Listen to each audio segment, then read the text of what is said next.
大陆男歌手孙楠过去唱红夯区、燃烧，但近几年却鲜少看见他出现在荧光幕前。最近他接受专访，提到他和妻子为了孩子的教育，3年前举家从北京搬到3线城市徐州，一家6口住在约30平的房子，月租金约人民币700元，约台币3200元。孙楠过去曾被爆出接一场商演可赚近100万元人民币，如今却放弃光鲜亮丽的，决定平淡过一生。连朋友去拜访他时，看到楼梯间也忍不住说：“孙楠家也太寒酸了吧。”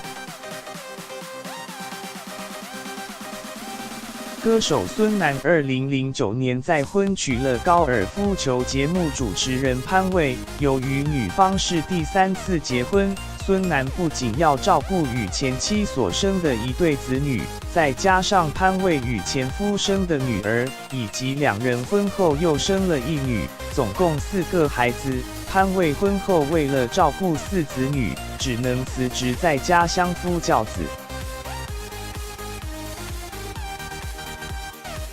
不过2人却开始反思，认为富足的无法帮助他们教育好孩子，因此决定离开北京，到3线城市过不一样的。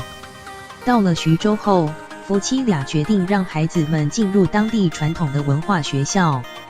孙楠过去曾被爆出商演价码约100万人民币，约台币460万元，但一家6口在徐州过着朴实而平静的4个孩子同住一个房间，睡上下铺。潘蔚坦言，当时毅然决然搬来徐州时，身边的朋友都相当惊讶，并说：“是疯了吗？”朋友们去探望他们后，常常传讯息问需不需要帮忙，甚至有朋友嫌他家太穷酸。不过孙楠和潘蔚却认为他们都历经过物质富足的过，最后却发现他不能给你带来真正的快乐。如今对他们而言，内心平静才是最大的幸福。